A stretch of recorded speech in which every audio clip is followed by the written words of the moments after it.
There are phrases spoken in military training that are meant to harden you, move faster, think sharper.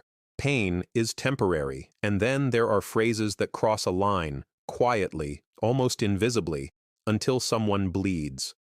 The words were spoken just after midnight, under fluorescent lights that hummed like insects. They weren't shouted. They weren't dramatic. They were said close to her ear. She could kill you, not as a warning, as a threat. And in that moment, a drill instructor who thought he owned the room sealed the end of his career, though he wouldn't know it for another 6 minutes. Naval Station Armitage didn't exist on most maps. It sat between marshland and concrete, wrapped in layers of security, guard posts, and silence. During the day, it looked like any other training installation. Flags snapping in the wind, recruits marching in lines, the distant bark of commands. At night, it became something else. Generators hummed. Floodlights cast hard shadows, and the air smelled of metal, oil, and sweat that never quite left. Recruit second-class Maya Rains had been on base for exactly 11 weeks and 4 days. She was 22, 5'7", quiet. The kind of recruit instructors sometimes forget about, until they don't. Maya didn't talk much. She didn't need to. Her performance spoke for her. Top 10% on physical assessments. Perfect weapons, safety record, no disciplinary marks. She carried herself with a stillness that unsettled people who were used to noise. Some recruits called her ice, some called her ghost. The drill instructors called her problem waiting to happen. Staff Sergeant Kyle Morrow had been in uniform for 14 years. He wore authority like a weapon and wielded fear like a currency. Morrow believed one thing above all others. Fear makes soldiers.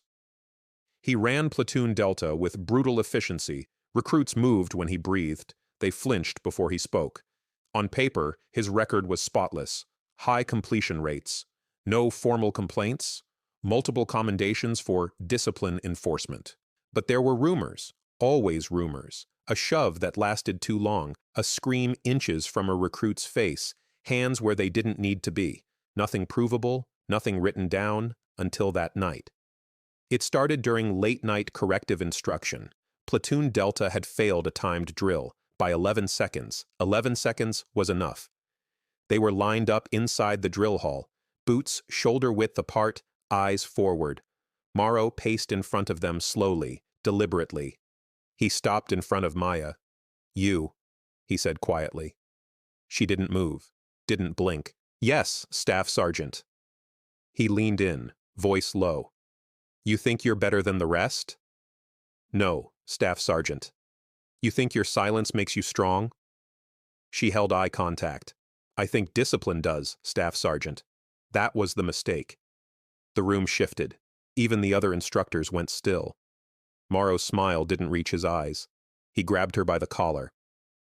Hard. Not training contact. Not correction. Assault. Her boots scraped against the floor as he yanked her forward. "She could kill you," he said to the platoon, voice suddenly loud. "Look at her. Think she's harmless? This is what happens when you let people like her forget their place."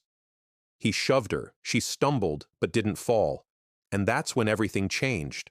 Maya could have reacted. Her body knew how. She had trained in controlled restraint before the military. Years earlier, quietly, without medals or Instagram videos. She could have put him on the ground in under 2 seconds. She didn't. Because discipline isn't about what you can do. It's about what you choose not to. Instead, she raised her voice, clear, calm, unwavering. "Staff Sergeant, you are violating protocol." The hall went silent. Morrow froze. "You want to repeat that?" he asked.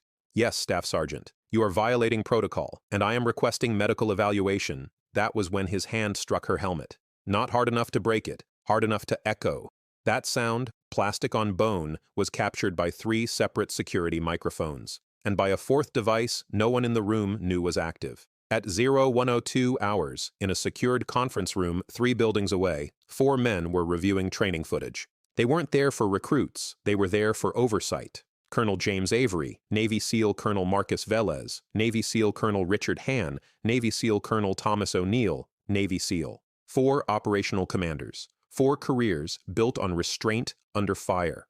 They watched silently as the feed continued. They saw the grab, the shove, the strike, And then they saw something that made Colonel Avery lean forward. The recruit didn't break. She didn't flinch, didn't cry, didn't retaliate. She stood there bleeding slightly at the lip, eyes forward. Colonel Hahn spoke first. "That's assault." Colonel O'Neill nodded. "That's the end of him. From the moment the strike landed, the clock started." Minute 1. Avery called the base commander. Minute 2.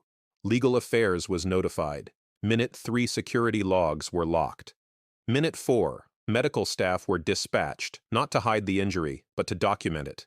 Minute 5. Morrow was ordered to stand down. Minute 6. He refused. That refusal ended everything. When the doors opened, Morrow expected MPs. He didn't expect 4 colonels. They didn't raise their voices. They didn't threaten him.